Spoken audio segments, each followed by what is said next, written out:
Alright, so this video is going to be 10 things you didn't know about Japanese anime, like, all together, not just, animation, like, all together, but just different types of Japanese animation. Because there's a lot of stuff, believe it or not, I was able to find with this one. Alright, so number one, something you probably didn't know about Japanese anime, believe it or not. When it comes to translations, and I do a lot of translations myself, there are people out there that would be shocked at how much content is never localized outside of Japan. I would say a good 90%, at least, maybe 95% of the stuff that Japan has done in its entire lifetime. Maybe it might even be higher than that. Maybe even 99%.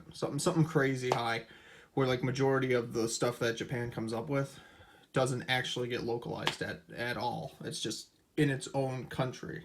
Because the Asians, the Japanese, they're always taught to, not waste time. So they're always like working on stuff. And then there might be people out there that decide to go international with their releases.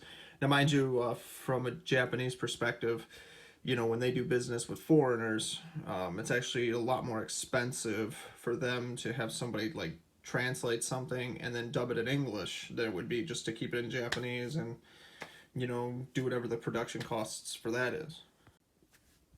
So the Japanese animation from 1907 was really the first Japanese anime. It was Kashudo Shashin, I believe. Something around there. Basically, it was like there was no audio for it, and what's even crazier is that it dates back so far that even to this day nobody knows who its original creator was. Even people in Japan don't seem to know, and if there is somebody who does know, maybe we can dig around in Japan. I'm sure somebody might actually have the answer, but I'll update you on a whole different video if I can find the answer to that. But as of right now, it seems like even people in Japan are kind of stumped at the moment. But if we can find out who that is, it'll definitely be interesting. Anyways, it consisted of it was like 50 frames or something like that. It was like, didn't run it because the way animation ran back in the day was completely different. So it was like different sheets of paper they used, and the anime style was completely different compared to it's like going back to the days of like the Looney Tunes and the old Bosco cartoons, like before that was even a 1990 or 1930s. But it's like, you even look at like the age of Walt Disney and all that, like before animation really picked off the way it did. It's crazy to think like how people were able to do like flip book designs and just like editing certain backgrounds without like using stills and all that over the years, because it's crazy to think that some people they could draw stuff like literally the same, like, and it wouldn't even look that different. So it's nice. It's crazy to think like how you go back 113 years ago, and to this day, it's like one of the craziest things that somebody had ever done. No one to really think about was back in the day, even in Japan, had its own propaganda animation against like Walt Disney, and some of them which like even like World War II in America, which is actually really interesting because over the years, like you'd see like back in the day like how World War II and World War One, for example, if you like, it depends on how far back in the history it goes. You really see like how even animation was affected, like in some countries, like kind of looked at it the same way, but at the same time though it had its own, like everything was different. It was like one point of view versus like what, it depends on what country you looked at and like what they were saying to the public at the time, before the internet even existed. And you see like how much of a control like some of these companies had on the people over the years, and what they managed to get away with. I mean, obviously nowadays people could debunk it easily nowadays compared to like back then, but it's really interesting to see like how times have changed. Now this one's pretty obvious if you're a Rick and Morty fan, but I'll throw it out there anyways. Believe it or not, Rick and Morty not only was like inspirational like throughout like years of even across the world, but there were actually a couple animated episodes that I can think of that were actually inspired in the style of Rick and Morty, but at the same time they decided to do like, there were some people in Japan that were inspired by it to the point where they even made like their own versions of Rick and Morty, and they actually aired on like Toonami and Adult Swim, and like one of them being like a Samurai Chupolo. I gotta remember the name, I always forget the name.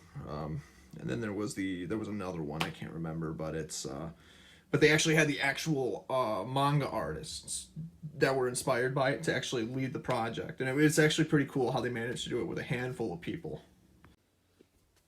As I make this video, there are probably a few examples of this that might change, but we still don't know yet.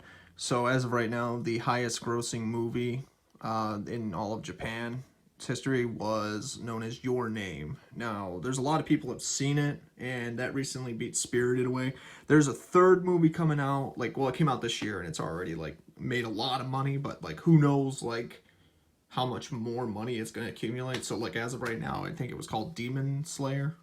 I have to check it out. I don't know the whole series, but there's so much media out there. It's crazy, including untranslated ones. But, yeah, it'll be interesting to take a look at.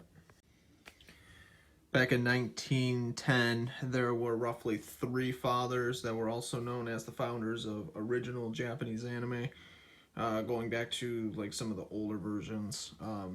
It might be possible, there might be more, but as of right now, I'm only finding 3.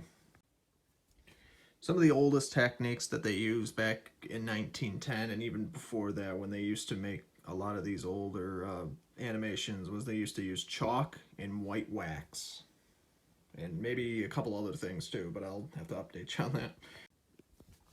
So back in 1970, the Japanese animation was mostly heavily inspired by Disney sort of activities. So they decided to kind of branch off from that and Western civilizations and basically start doing their own. And then this is right around the period where Mr. Hayao was the same guy that made Kiki's Delivery Service and Spirited Away.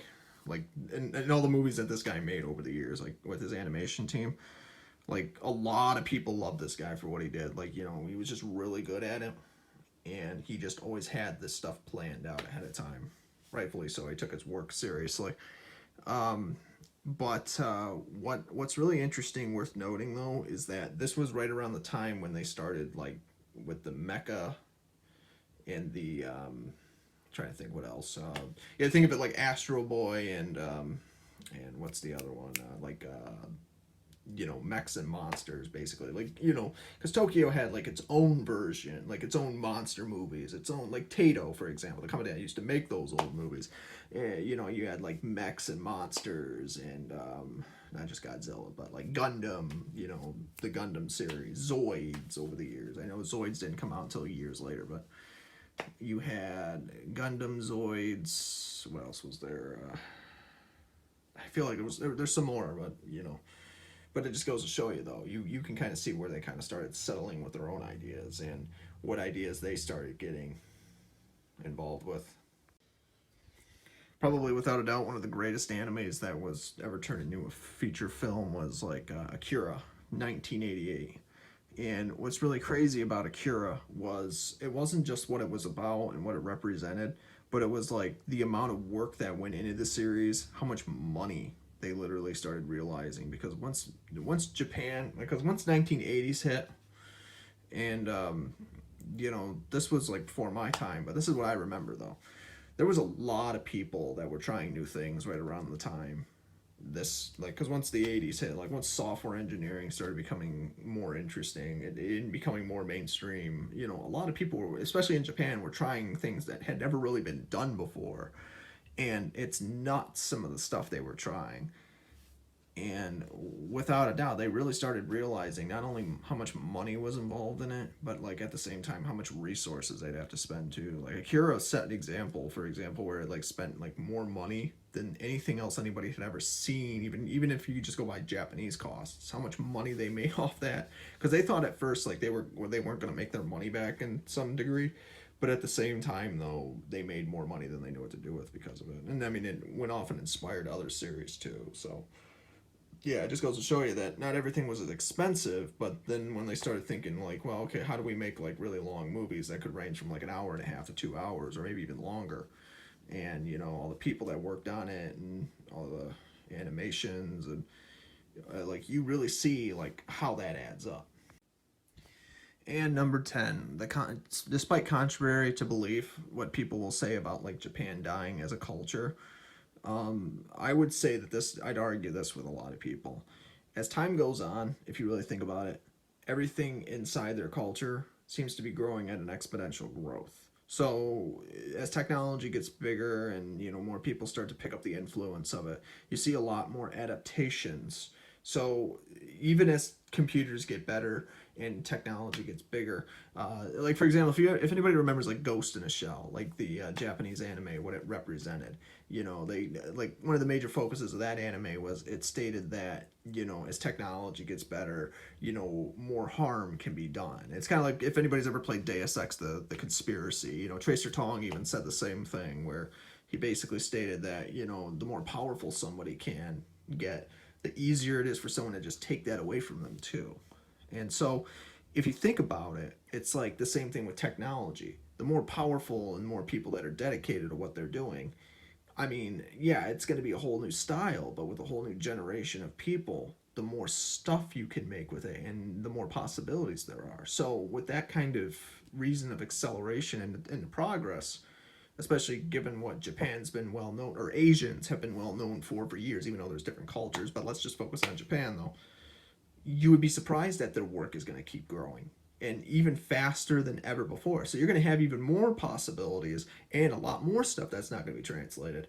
But thankfully, as technology also gets better, we can also like try to figure it out as we go along. So even if you're someone who doesn't know Japanese, because I remember the days when I started learning it without apps and all that. It took a long time, but eventually it paid off because now I figured it out. So if you think about it, if you really do think about it, there is more content out there than we'll ever have time to reasonably exist towards. And it just goes to show you that there really is no such thing as nothing when there's tons of stuff out there that we might be just oblivious to, that one civilization is capable of even comprehensively creating. And I mean, it makes me wonder, this is the thing that scares me about life itself. And I want you to think about this if you're somebody who, we live on this planet Earth, and there's so many civilizations out there that are lost to time and space. And this is just one planet.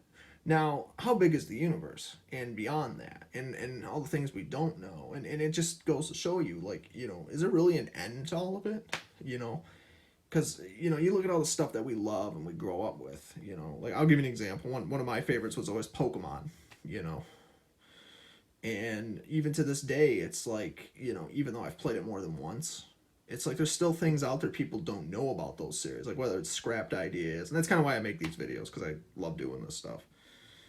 And it just blows my mind, how many years, how many people knew about this stuff, but then at the same time, then there's like the stuff that gets leaked that nobody had ever seen before, except for maybe the game designers that actually knew about it, And it's crazy to think, like, the fact that something like this could exist, but it's even crazier to think that someone could even get their hands on it, And so I guess it's true what they say, life really is stranger than science fiction or fiction altogether, because you never know what you're really going to come across. There are no guarantees in life, good and bad, So again, if you like this video, comment, rate, and subscribe. Hopefully you learned something. If you have any requests, let me know. Support me on Patreon if you want to see more content too. I don't mind that, but you don't have to if you don't want to. And have a good day, everybody.